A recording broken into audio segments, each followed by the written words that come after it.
భారతీయ సాహిత్య తొలి నవల భట్టబాణ కవి రచించిన కాదంబరి 10వ భాగం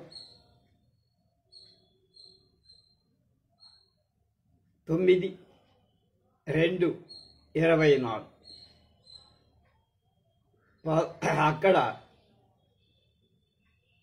ఒక ఆశ్రమానికి వెళ్ళడం, ఆ ఆశ్రమంలో ఉన్న విషయాలని చూసి వైశంపాయనుడు అనేటువంటి ఆ చిలక మనకి రాజుకు శూద్రక మహారాజుకు వినిపిస్తుంది. ఎత్ర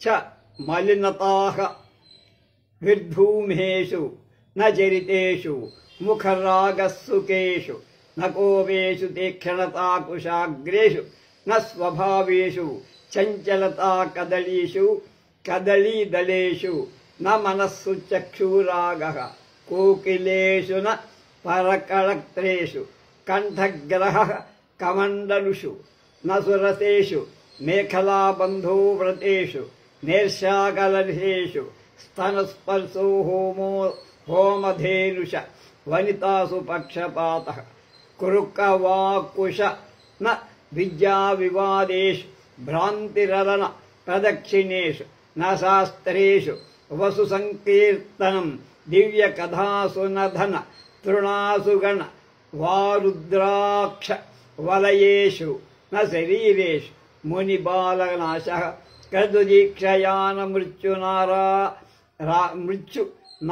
రామాను రాగో రామాయణేన నయౌవనేన ముఖభంగ వికారో జరయాన ధనాభిమాని నయత్ర చ మహాభారతే శకునిబద్ధః పురాణే వాయు ప్రలపితం వయః పరిణామే ద్విజపతనం ఉపవన చందేషు జాఢ్యం అగ్నీనాం భూతిమత్వం ఏన కానాంగీత వ్యసనం శిఖండినాం మృత్యపక్షపాతః భుజంగమానాం భోగః కపీనాం శ్రీఫలాభిలాషః మూలానాం అధోగతి తస్య విధస్య మధ్యభాగం అమలం కుర్వాణశ్చ అలక్తకాలోహితకాలోల పల్లవస్య మునిజనావలంబిత కృష్ణాజిన జల కరంక సనాథశాఖస్య తాపసకన్యకాభి మూలభాగదత్తపీతపిష్టాతనేన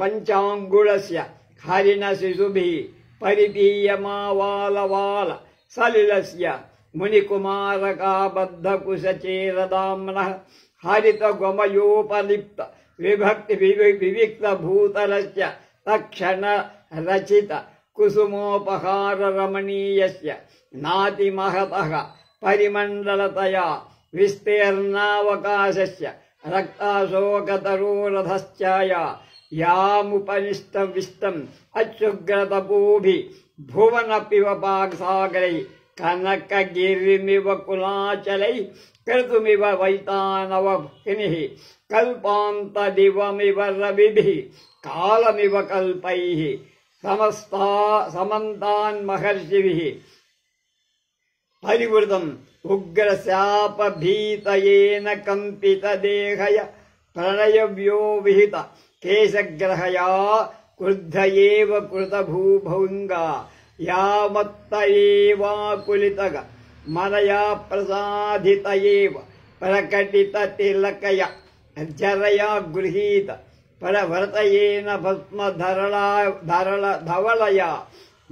ధవళీకృత విగ్రహం ఆయామినీభిః ఫలిత పాండురాభిః తపోభిర్విజిచ్య మునిజనమఖిలం ధర్మపతాకాభిరివోపాజ్జితాభిః అమరలోకమారూఢం పుణ్యైరజ్జుభిరివ నోపసంగృహీతాభిః అతిదూర ప్రవృద్ధ తపస్తరోః కుసుమమంజరీభిరి ఓద్గతాభిర్జటాభిరుపశోభమానం ఉపరచిత భస్మత్రిపుండ్రకేన తిర్యక్ ప్రవృత్త గంగా త్రయేణ హిమగిరిశిలాతపేన లలాటపట్టే న ఉపైన.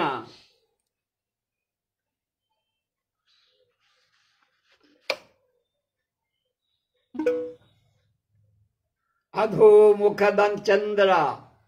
ముఖదంద్ర కళాకారాభ్య అవలంబిత వరిశిథిలాభ్యాం భ్రూలతాభ్యామవస్తభ్యమాన దృష్టి అనవరతమంత్రాభ్యాస్ వివృతాధరపుటతయ విష్పత్తద్భిరతి శుచిభిః సచ్చ ప్రరోహైరివ స్వచ్ఛేంద్రియవృత్తిభిరివ విద్యాగుణైరివ కరుణారస ప్రవాహైరివ దశన మయూఖైర్ ధవళిత పురోభాగం ఉద్వమదమలంగా ప్రవాహమివ జహునం అవిరళ సోమ ఉద్ధార సుగంధ నిశ్వాసావకృష్టైర్ మూర్తిమద్భి శాపాక్షరైరివ సదా ముఖభాగ సన్నిహితై పరిస్ఫురద్భిరళి అభిరవిరహితం అతికృశతయా నిమ్నతరగండకర్తం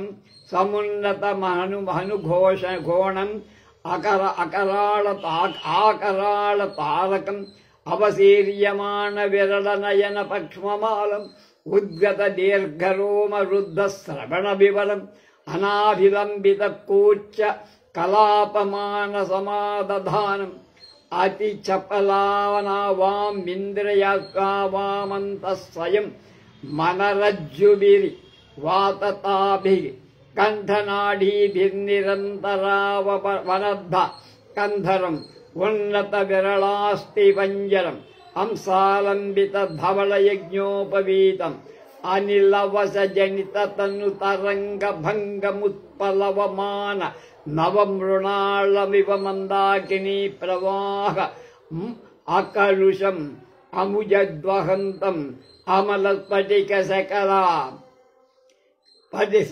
సకల ఘటితాక్షవలయం ఉజ్వల స్థూల ముక్తాఫలగ్రథితం సరస్వతీహారమివ చలదంగుళి వివర గతమావర్తయం అనవరత భ్రమిత తారకాచక్రమపర మివ ధ్రువం ఉల్లసతాసిరాజాలకేన జరత్కల్ప తరుమివ పరిణత లతాపంజయేన నిరంతర వీచితం అమలేన చంద్రాంశు భిరివామృత ఫేనైరివ గుణసంతానతంతు భిరివ నిర్మితేన మానస సరోజలక్షాళన శుచినా దుకూలవల్కలేన ద్వితీయేనేవ జరాజాలకేన సంఛాదితం ఆసన్నవర్తినాం మందాకినీ సలిలపూర్ణేన త్రిదండ ఉపవేష్టివిష్టేన స్ఫాటిక కమండలు వా విమచ కమల రాశిమివ రాజహంసేనోపశోభయానామానాం అవనే స్థైర్యేణ సాగరాణాం గాంభీర్యేణ తేజసా సవితు ప్రసమేన తుషారరశ్మేః నిర్మలతయాంబరతలస్య పం విభాగమివ కుర్వాణం వైనతేయమివ స్వప్రభావోత్తపాత్ సకల ద్విజాధిపత్యం కమలామసన నివాసరమ గురుం జరచందన తరుమివ భుజ నిర్మోక ధవళ జటాకులం ప్రశస్తవారణమివ ప్రలంబకరతాళం బృహస్పతిమివ ఆజన్మ సంవర్ధిత కచం దివసమివోదజ్జ అర్కబింబ భాస్వరముఖం శరత్కాలమివ క్షీణవర్షం శాంతనుమివ ప్రియ సత్యవ్రతం అంబికా కరతలమివ రుద్రాక్ష గ్రహణ విపుణం శిశిర సమయ సూర్యమివ కృతోత్తరాసంగం ఔర్వానలమివ సతత పయోభక్ష్యం శూన్యనగరమివ దీనానాథ విపన్న శరణం పశుమితిమివ భస్మపాండురోమాశ్లిష్ట శరీరం భగవంతం జాబాలిం అపశ్యం. జాబాలిని చూశారు, ఆశ్రమం ఎలా ఉందో చెప్పారు. దీనికి విద్వాన్ విశ్వంగారి అనువాద మాధుర్యాన్ని చూద్దాం. జాబాలి ముని ఆశ్రమంలో వైశంపాయనుడు చెప్తున్నాడు. చిలక వైశంపాయ చెబుతున్నాడు, ఎన్నెన్నో నాకు కనిపించాయి. ఒక తోట అతిథులకు ఉపర్యజనీయులు చేస్తున్నా, మరొక తోట పితృదేవతలను ఆరాధిస్తున్నా, త్రిమూర్తులను ఇంకొక చోట పూజిస్తున్నా, శ్రాద్ధ కల్పం కల్పించినారు ఇంకొక చోట, యజ్ఞ విద్యలను ఒక చోట వ్యాఖ్యానం చేస్తున్నా, ఒకవైపు ధర్మశాస్త్రాలు సమాలోచన చేస్తున్నా, ఒక చోట వివిధ గ్రంథాలు పఠిస్తున్నా, శాస్త్రార్థ సమాలోచనం ఒక తట్టు వైపు జరుగుతుంది. పర్ణశాలలు ఒక చోట వేస్తున్నారు, ముంగిళ్ళు అలుకుతున్నారు, కుటీర అభ్యంతరాలు అంటే లోపలి భాగాలు తుడుస్తారు. అక్కడ కొందరు ధ్యానిస్తున్నారు, కొందరు మంత్ర సాధన చేస్తున్నారు, ఒకరు యోగం అభ్యసిస్తున్నారు, ఒకరు వనదేవతలను పిలిచి బలి సమర్పిస్తున్నారు, కొందరు మొలతాళ్లు తయారు చేస్తున్నారు, కొందరు నార చీరలు ఉతుక్కుతున్నారు, కొందరు సమిధలు తెస్తున్నారు, కొందరు జింక చర్మాలకు కర్రలు వేస్తున్నారు, కొందరు ధాన్యం చేస్తున్నారు, కొందరు తామర గింజలను ఎండబెడుతున్నారు, కొందరు జపమాలలను కూరుస్తున్నారు, కొందరు దండాలను తెచ్చి ఉంచుతున్నారు, ఒకరు పరివ్రాజకులను సత్కరిస్తున్నారు, ఒకరు కమండలులో నీరు నింపుతున్నారు. కలియుగంలో అటువంటిది ఇంకెక్కడా ఉండదు. అబద్ధాలకక్కడ ఆస్కారం లేదు. కామశబ్దం వినపడదు. ముల్లోకాలకు వందనీయమైన ఆ ఆశ్రమం అతి రమణీయమై మరొక సత్యలోకంగా బ్రహ్మలోకంగా కనిపిస్తుంది. ఆశ్రమంలో హోమధూమంలోనే కాని నడబడిలో మాలిన్యం లేదు. మొగము ఎర్రన అనేది చిలకలవులోనే కాదు, కోపంతో కలగదు అక్కడెవరికి. తీక్షణత దర్భ అగ్రాలలోనే కాని స్వభావాలలో కనిపించదు. అరటాకులు చంచలాలే కాని అక్కడి వాళ్ల మనసులు చంచలాలు. నేత్ర అనురాగం కోకిలలోనే కాని పరభార్యల మీద ఎవరికి వ్యామోహం లేదు. కామ ఉపభోగ దూరమైంది ఆ జాబాలి ముని ఆశ్రమం. నిన్న చెప్పిందే మళ్ళా.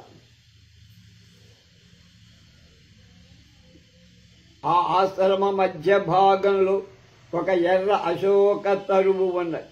దాని చివుళ్ళు లత్తుకలలాగా ఎర్రగా అరుణారుణంగా ఉన్నాయి.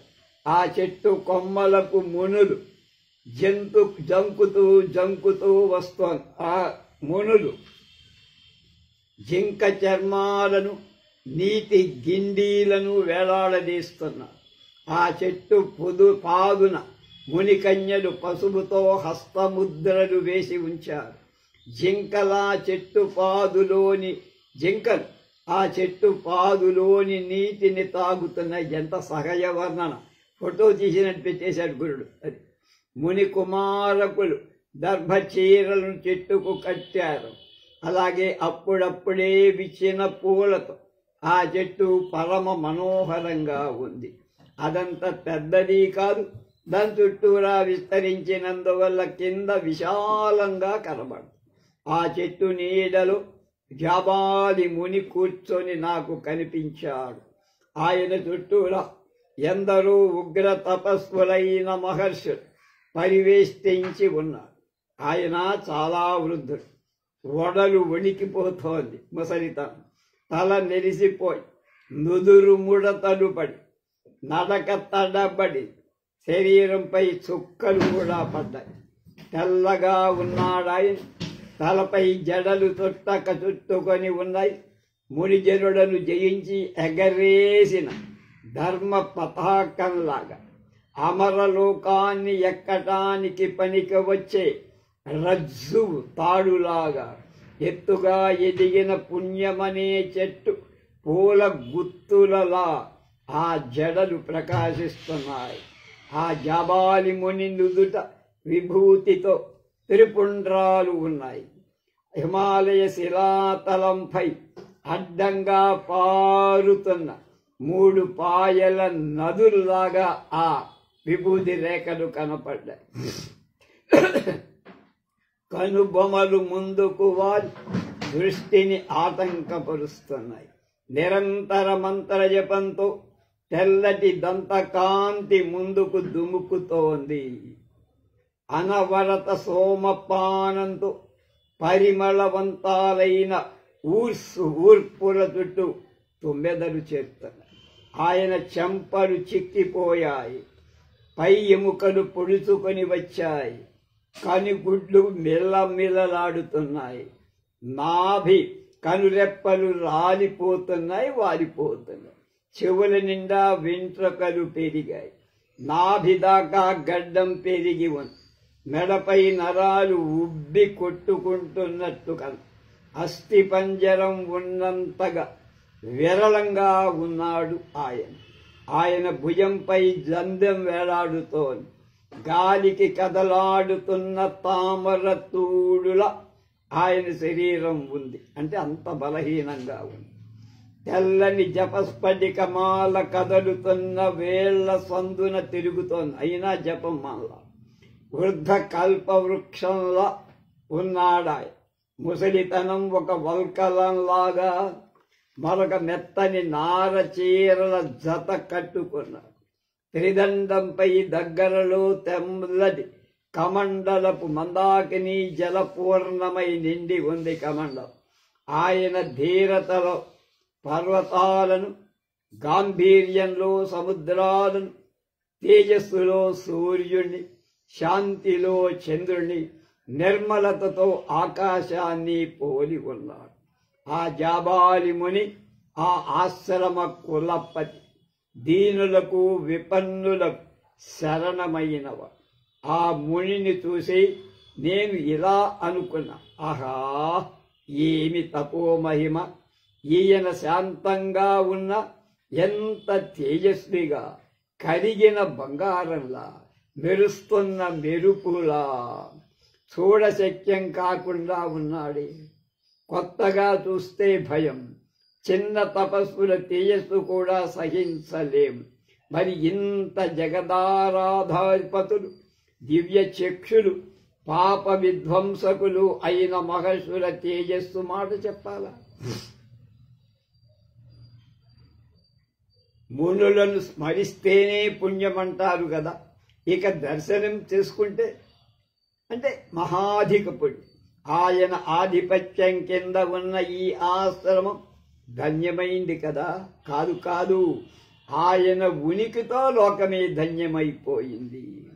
ఈ ఋషులందరూ ఎంత పుణ్యాత్ములో ఆయన చుట్టూ చేరి అన్ని వేసటలను వదిలి, అంటే కష్టాలు, బాధలు, ఆయన ముఖాన్నే చూస్తూ ఆయన చెప్పే పుణ్య కథలు వింటున్నారు. ఆయన ముఖంలో నివసించే సరస్వతి కూడా ధన్యురాలే అంటాడు బాణభట్టు. చతుర్ముఖుని ముఖాలలో నిలిచిన వేదాలకు ఎన్నాళ్లకు మరొక చోటు దొరికింది. అన్ని విద్యలు ఈయనలో కలి సంపర్కంతో కలిగిన మురికిని పోగొడుతున్నాయి. కృతయుగాన్ని ఈయన కలికాలంలో ఉండి స్మరించటం లేదు. ఆయన భూలోకంలో ఉండి ఉన్నది చూసి ఆకాశం తమ సప్తర్షి మండలాధిష్టమని గర్వపట్టం మానేసింది. అయినా ఈ ముసలితనం ఎంత బలం కలది. ప్రళయ భాను సమానుడైన ఈ ముని తలపై నిలబటం కది జంకనే లేదే. బహుళాబ్జ ధూమంతో, అంటే నేటి ధూమంతో సూర్యకిరణాలు కూడా భయపడి పారిపోతున్నాయా? ఈ తపోవనానికి దూరంగా ఉంటున్నాయా? గాలికి ఒక చోట కదిసిన జ్వాలలతో అగ్ని చేతులు జోడించుకొని ఈయనపై అనురాగంలాగా హవిస్సులు స్వీకరిస్తున్నారు. నార చీరలను కదిలిస్తూ ఆశ్రమ లతా కుసుమ పరిమళంతో గాలి కూడా ఆయన దగ్గరకు రావటానికి జంకుతూ వస్తు. పంచభూతాలు కూడా ఆయన తేజస్సును పరాభవించలేవు కదా. ఆయన తేజోవంతులలో తేజోవంతుడు మగాడు మనగాడు, మరొక సూర్యుడి వంటివాడు. ఆయన ఉనికిలో భూదేవి గుండె మీద చేయి వేసుకొని హాయిగా నిద్రపోతోంది. అంటే ఏ బాధ లేదు. ఈ ముని కరుణారసధుని సంసార సాగరానికి సేతు అంటే వంతెన, బ్రిడ్జ్, క్షమకు ఆధారం, ఆశావనానికి కుఠారం, ఆనంద పాదోధి, సిద్ధ మార్గానికి ఉపదేశకుడు, అశుభగ్రహాలకు అస్తగిరి, శాంతికి అలవాలం, ప్రజ్ఞాచక్రానికి నాభి, ధర్మధ్వజానికి వెదురు, సర్వ విద్యలకు తీర్థం, లోభ జలనిధికి బడబానల, శాస్త్రరత్నాలకు గీటురాయి, రాగ కిసలయాలకు దావాగ్ని, క్రోధ సర్పానికి మంత్రం, మోహాంధకారానికి సూర్యుడాయన, నరక ద్వారాలకు కవాట బంధాలు ఈ ముని, ఆచారాలకు పుట్టినిల్లు, శుభాలకు ఇక్క, మద వికారాలు ఈయన దగ్గరికి అసలు రానే రావు, సన్మార్గాలను ఈయన చూపెట్టగలడు, సాధుత్వం ఆయనలోనే పుట్టింది, ఉత్సాహ చక్రానికి ఈయన బండి కమ్మి లాంటివాడు, సత్య సంపన్నుడు, కలికాల విరోధి, తపోనిధి, సత్యాత్ముడు, రుజువర్తనుడు, పుణ్యవంతుడు, మత్సరం లేనివాడు, ఆపదలు అవమానాలు అభిమానాలు దీనతలు రోషాలు సుఖేచ్ఛలు ఆయన దగ్గరకు కూడా రావు. ఆయన అనుగ్రహంతో తపోవనమంతా మహాప్రశాంతంగా ఉంది. మహాత్ముల ప్రభావం గొప్ప కదా. మృగాలు కూడా తమ జాతి వైరాలు మాని సుఖంగా అక్కడ ఉన్నాయి. నెమలి పులి చాటున ఎండ కోర్వలేక పాము నిర్భయంగా చేరుతోంది. జింక పిల్ల మిగతా పిల్లలతో పాటు సింహిక తనుబాలు తాగుతోంది. ఏనగ పిల్లలు సింహకేసరాలను తామర తూడులను కొని లాగుతున్నాయి. అలాగే సింహం కనులు అరమోడ్చి ఆనందంగా చూస్తాం. ఇక్కడ కోతులు తమ సహజ చాపల్యాన్ని వదిలి స్నాతులైన మునికుమారుల పళ్ళు ఫలాలు తెచ్చేసి మదధారలను తాగాలని వచ్చిన తుమ్మెదలు, పాపం పోనీలమ్మని ఏనుగులు కర్ణతాళాలతో చెవులతో బిజి చేయటం లేదు, భయపెట్టదు. తాపసులు వ్రేల్చే అగ్నిహోత్రాల ధూమాలబౌ జింక చర్మాలు నన్ను తాల్చి నిశ్చేతనులైన చెట్లే నియమవంతాలుగా కనబడుతున్నాయి కదా. ఇక ప్రాణవంతాలైన వాళ్ల మాటలు చెప్పాలా అనిలా నేను తలపోస్తూ ఉండగా హారీతుడు నన్ను ఆ అశోక వృక్ష నీడలో ఒక పక్క ఉంచాడు. తండ్రి పాదాలకు నమస్కరించి ఆయన దగ్గరగా ఒక దర్భాసనం మీద కూర్చున్నాడు. నన్ను చూసి అక్కడి మునులంతా ఈ చిలక పిల్ల ఎక్కడ చిక్కింది అని ముని కుమారుడుని అడిగారు. అప్పుడు ఆయన వాళ్లతో ఇలా చెప్పాడు. ఏం చెప్పాడో సంస్కృతంలో చూద్దాం. అవలోక్య చాకమచిరంతం అహో ప్రభావస్తవసాం ఇయమస్య శాంతాభిమూర్తిరుత్తస్థనక కనకావదాతా పరిస్ఫురంతే సౌదామినీవ చక్షుషక ప్రతిహంతి తేయాంసి సతతముదాసీనాపి మహాప్రభావతయ భయమివోపజనయతి ప్రథమోపగతశ్చ శుష్కల వలకాశ కుసుమని నిపకాశ మణిపతిదా చల చటుల వృత్తి నిత్య మహా సహిష్ణు తపస్వినాం ప్రతనుత తపసామ తేజ ప్రకృత్యాదు సహిం భవతి కిముతక సకల భువన చందిత చరణ నాం అవనతర తపఃపరికక్షాళిల మలిమలానం करकमलतमलाकमक फलवदखिल जगदालोकयतां दिव्येन चक्षुषा भगवतामेव विधानाम घयक्षमिदानाम अघक्षय कारणा पुण्यानि नाम ग्रहणान्य ये महनीयं किं पुनर्दर्शनाधन्यमिदमस्तमपदमयपदि आदिर्यत्र अथवा भुवनतलमेव धन्यमखिलम्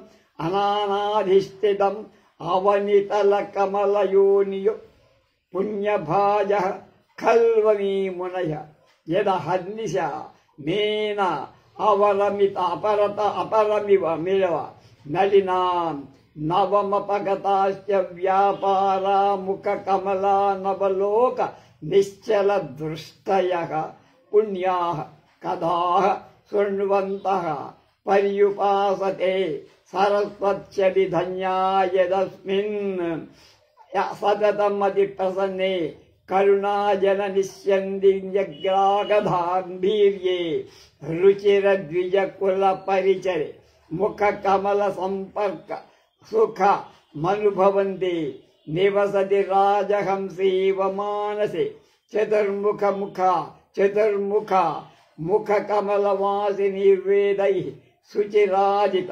అపరమునిత మసాదితం స్థానం ఏన మాసాద్య శరత్కాలవివ కలికాల జలధర సమయ కలుషితాః ప్రసాదముపగతాః పునరపతి జగతి సరితైవ సర్వ విద్యాః నియతమిహ సర్వాత్మనా కుతావస్థితాం భగవతా పరిభూత కలికాల విలసితేన ధర్మేణ న స్మర్యతే కృతయుగస్య ధరణీతలమణిమునే నాధిష్ఠితమాలోక్య నవహసితూనం ఇదానీం తప్తర్షి మండల నివాసాభి మానసంబరతలం అహో మహాసత్పేయం జరాయాస్య ప్రళయ రవికర నికర దుర్నిరీక్షే రజనికర నికర పాండురే జటాభారీ ఫేన పుంజ ధవళార్గంగేన పశుపదేః క్షీరాహుతిరివ శిఖాకలాపి విభావసోర్నిష్పతంతీన భీతా బహుళాజ్యధూమపటలమలినాకృతాశ్రమ పదస్య భగవతః ప్రభావాద్భీతభీతమివ రవికిరణజాలకమపి దూరతః పరిహరతి తపోవనం ఏతే చ పవనలోలశిఖా జటిలా రజితాంజల ఇవాత్ర మంత్ర పూతాని హవీంషి ప్రతిగృహణాన్యైతత్ప్రీత్యాసు అసుభక్షణః తరళిత దుకూలవల్కలో యజ్ఞాశ్రయం అమలతాకుసుమ స్వరభి పరిమళో మంద మంద సంచారి పశంకా ఇవాస్య సమీపం ఉపసర్పతి గంధవాహ ప్రాయోపమహాభూతానాం అభి దురభిభవాని భవంతి తేజాంసి యతః సర్వతేజస్వినామయుంచాగ్రణీ ద్విసూర్యమివి భాభాది జగదేనాధిష్ఠి జగదదేన జనేదాధిష్ఠితం మహాత్మా నిష్కంపే వక్షితరేవతరస్తభా సంభాత్ ఏష ప్రవాహః కరుణారసస్య సంతరణసేతుః సంసారింధౌ ఆధారః క్షమాంబసాం పరసు సృష్ణాలతాగః హనస్య సాగరః సంతోషామృతస్య ఉపదేష్టా సిద్ధిమార్గస్య అస్తగిరి సద్గ్రహస్య మూలముపసర అతరో నాభి ప్రజ్ఞాచక్రస్య ప్రసాదో ధర్మధ్వజస్య తీరః సర్వ విద్య అవతారాణాం బడబానల బాలోభార్ణవస్య నికషోపలః శాస్త్రరత్నానాం దావాన లో రాగపల్లవస్య మహామంత్రః క్రోధభుజంగమస్య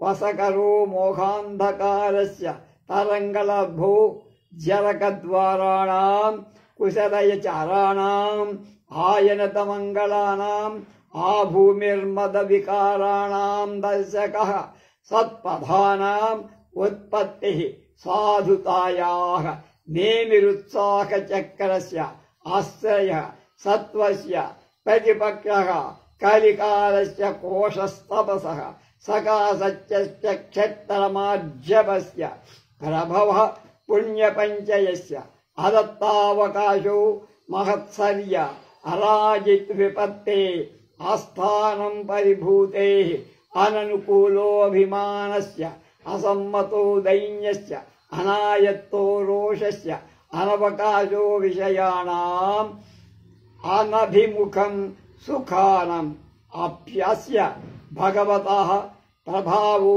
దేవోపయాంత వైరమమగతం మత్సరం తపోవనం అహో ప్రభావో మహాత్మనాం ఆత్మహితాశ్వసి కపమాధాయ విరోధముపశాంతానాం ఆత్మానస్థిరంచోపి తపోవన వసతి సుఖమనుభవంతి తథాహి ఏక వికచోత్తుబల వనరచనానుకారిణముత్పత్చారు చంద శతతం హరిణలోచనద్యుతి తిశవలమభినవద్వాద్వ వినః అధివ వసతి శిఖిన కలాపమాతపాః తో నిశంక మహిః అయముత్సృజ్య మాతరమునుపజాత కేసరై కేసరి శిశుభిః సహోపజాత పరిచయః ప్రక్షరత్ క్షీరధారమాపినటి కురంగశాపక సింహీస్థనం ఏష మృణాళ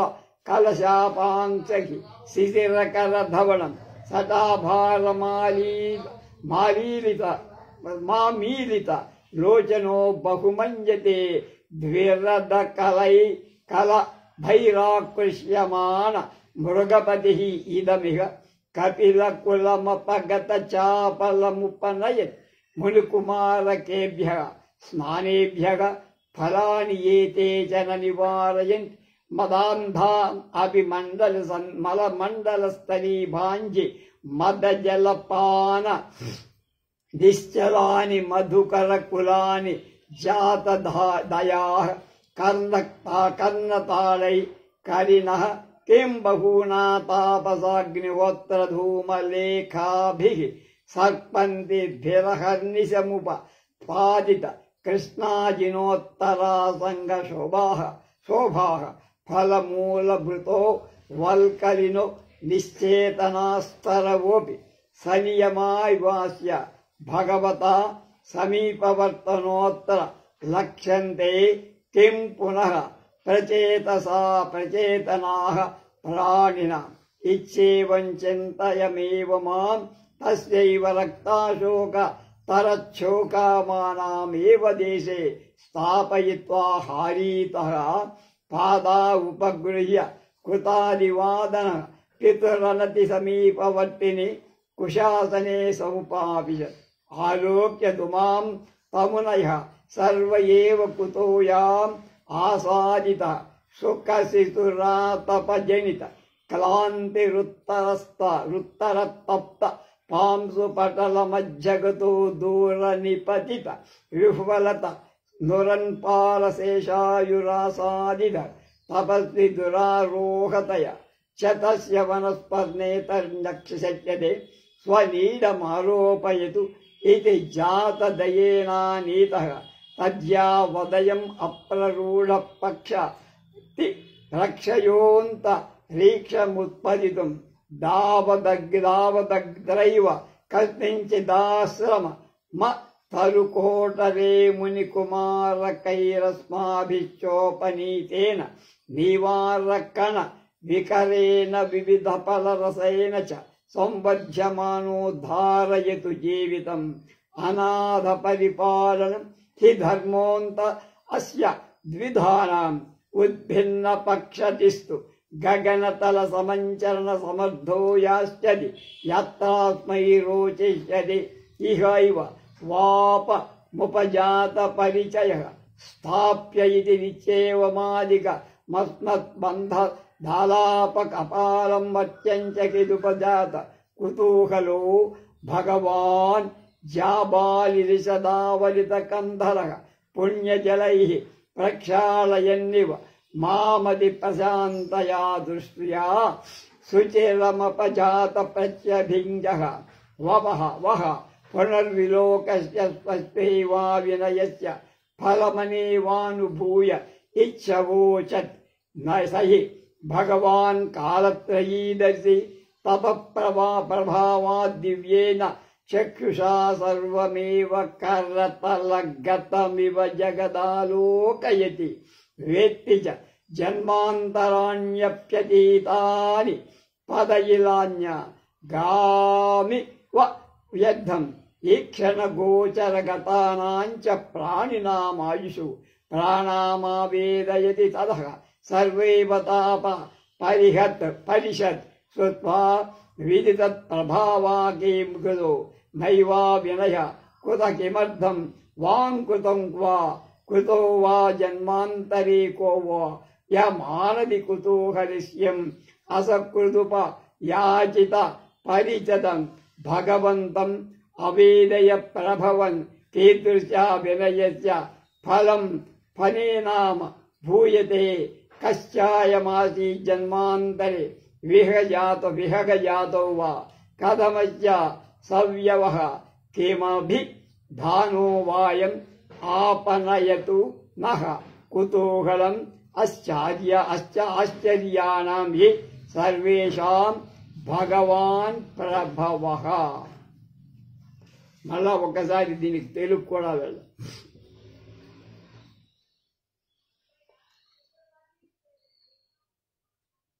జాబాలి మహర్షి యొక్క అనుగ్రహంతో తపోవనం మహాప్రశాంతంగా, మహాత్ముల ప్రభావం గొప్పది. మృగాలు కూడా తమ జాతి వైరాలు మాని సుఖంగా ఉన్నాయి. నెమలి పురితాటున ఎండ కోర్వలేని పాము నిర్భయంగా ఉండి శత్రువులైనప్పటికీ. అలాగే జింక పిల్ల మిగతా పిల్లతో పాటు సింహిక తనుబాలు తాగుతోంది ఆడపురి పాలు. ఏనుగు పిల్లలు సింహ కేసరాలను తామర తోడులనుకు లాగుతున్నాయి. అలాగే సింహం కళ్ళు అరమోడ్చి చూసి ఆనందిస్తోంది. ఇక్కడ కోతులు తమ సహజ సాఫల్యాన్ని వదిలి స్నాతులైన ముని కుమారుల పళ్ళు ఫలాలు తెచ్చేస్తున్నాయి. మదధారలను తాగాలని వచ్చిన తుమ్మెదలు పాపం పోనీలమ్మని ఏనుగులు కర్ణతాళాలతో గజిబిజి చెయ్యటంలా భయపెట్టడం. ఆ తాపసులు వేల్చే అగ్నిహోత్రాల ధూమాల వల్ల జింక చర్మాలను తాల్చి నిశ్చేతులైనట్లు చెట్లే నియతమంతంగా కనబడుతున్నాయి కదా. ఇక ప్రాణవంతాలైన వాటి మాట చెప్పాల్సిన పనేది. ఇలా నేను తలపోసుకుంటూ ఉండగా జాబాలి కుమారుడు హారీతుడు నన్ను అశోక వృక్షం నీడలో ఒక పక్క ఉంచాడు. తండ్రి పాదాలకు నమస్కరించి ఆయన దగ్గరగా ఒక దర్భాసనం మీద కూర్చాడు. నన్ను చూసి అక్కడ ముళ్ళందా ఈ చిలక పిల్ల ఎక్కడికి తొక్కింది అని ముని కుమారుణ్ణి ప్రశ్నిస్తే ఆయన వాళ్లతో ఇలా చెప్పడం ప్రారంభించాలని వైశంపాయనుడనే చిలక శుద్ధరక మహారాజుకు చెబుతోంది. నేను స్నానానికి వెళ్ళగా సరోవరం ఒడ్డున ఉన్న ఒక చెట్టు మీద నుంచి ఈ చిలక పిల్ల పడి ఉంది. ఎండ కొడతయి కాలిపోతున్న దుమ్ములో పడిపోయి పాపం చాలా పైనుంచి పడినందువల్ల ఒళ్లంతా హూనమైపోయి కొన ప్రాణంతో ఉంది. దీన్ని తిరిగి ఆ చెట్టు మీద పెట్టడం కూడా సాధ్యం కాని పని. చెట్టుని ఎక్కడం వీలు కాదు. అందువల్ల జాలి కలిగి దాన్ని తీసుకొచ్చి కాస్త రెక్కలు వచ్చి పైకి ఎగరగలిగేదాకా ఏ ఆశ్రమ వృక్షం త్వరలోనూ ఉంచి ముని కుమారుడు మనం తెచ్చే గడ్డి గింజలలో పళ్ళరసంతో దీన్ని సాకచ్చు. దిక్కులేని వాణ్ణి కాపాడటమే కదా మన వంటి వాళ్ళ ధర్మం. రెక్కలు వచ్చిన తర్వాత తన ఇష్టం వచ్చిన తోటికి అది వెళ్ళిపోతుంది కాదా. అలవాటు పడితే ఇక్కడే ఉంది.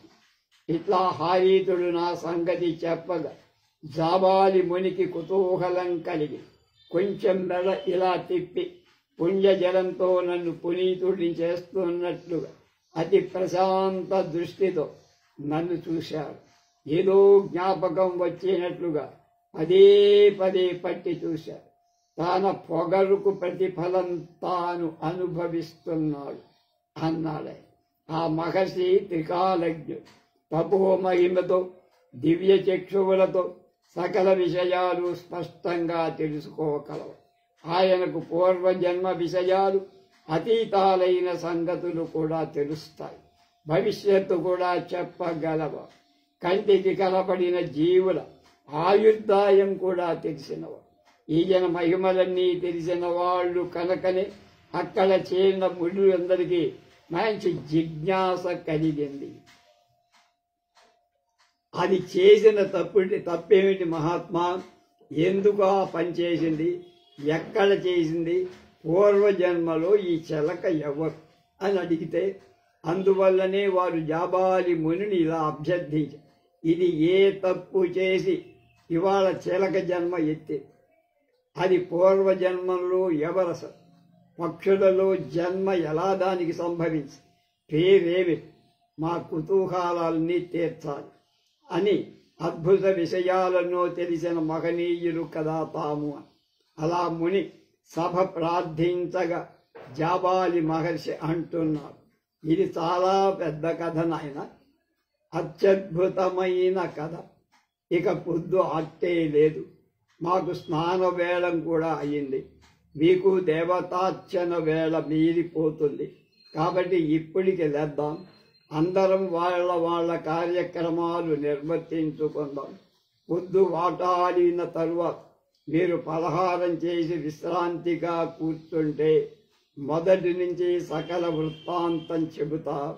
వీడెవడు, పూర్వజన్మలో వీడు చేసిందేమి, ఈ లోకంలో ఎందుకు పుట్టా, ఇవన్నీ వినిపిస్తా. ఈ చిలక పిల్లకు కాస్త ఆహారం అరిగిచ్చి సేద తీర్చండి. నేను చెప్తుండగానే దీనికి ఏదో కలలో లాగా పూర్వజన్మ స్మరణ కలుగుతుంది అంటూనే ఆ ముని ఇతర మునితో పాటు లేచి కాలకృత్యాలు తీర్చుకోవటానికి వెళ్ళారు.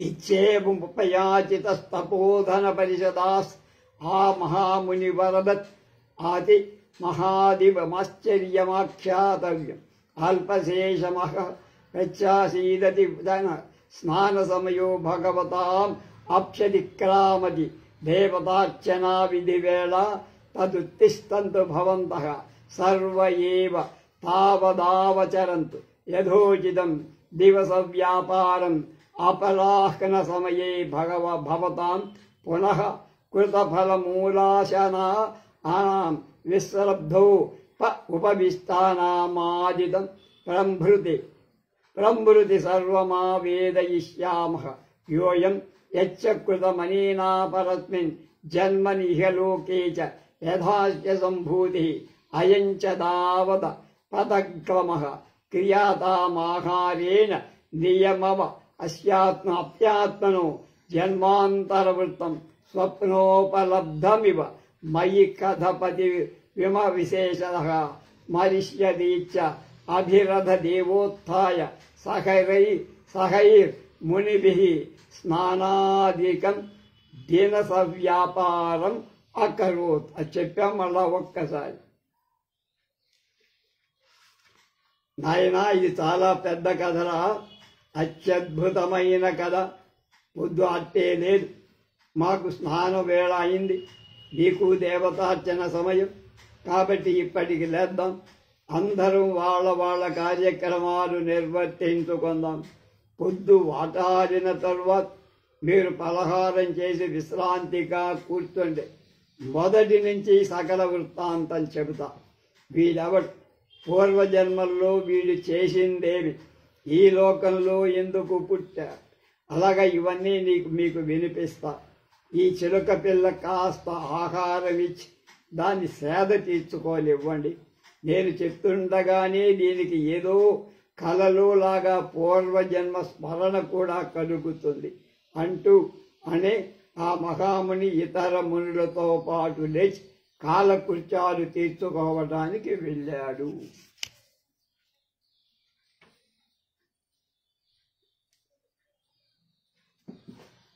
స్వస్తి.